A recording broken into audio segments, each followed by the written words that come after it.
So here's the factory original Chrysler battery terminal, okay? And basically, when you tighten down this nut, it's a cone-shaped nut underneath there, okay? So what that does is as you tighten that nut, this bracket here, where my finger is, squeezes in, okay? And then it squeezes this tight.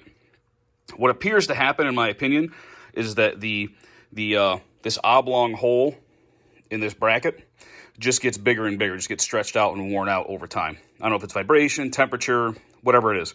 So it makes it so that you cannot tighten this back down enough. It'll always be a little bit loose, okay?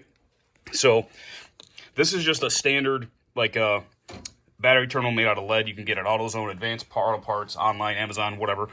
And it's got these two nuts here. So one way to use these is to take these two nuts off, and this little bracket comes off with it. And you can shove a bare wire underneath that, and then you can tighten this back down and hold the bare wire there.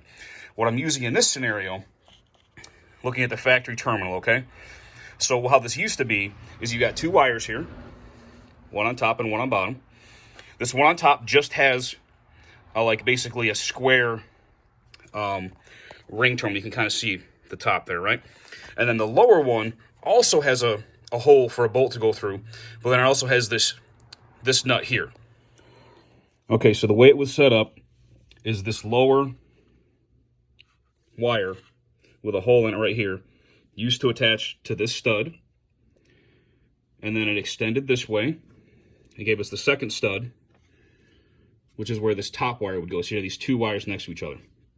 So basically what I've done now is I unbolted that, got rid of this piece of junk, attach a new battery terminal that stays nice and tight, took off both these screws, put both of these terminals in here through this screw here, and then tighten both of those down.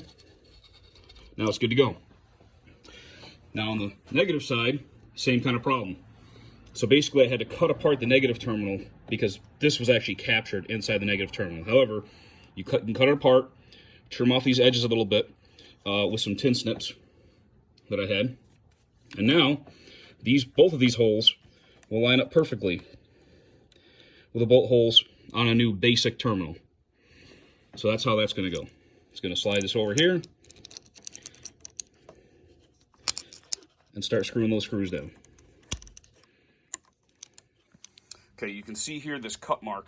That's where I cut that flat section off the old negative terminal, and that's what I'm clamping onto the new terminal I got, okay?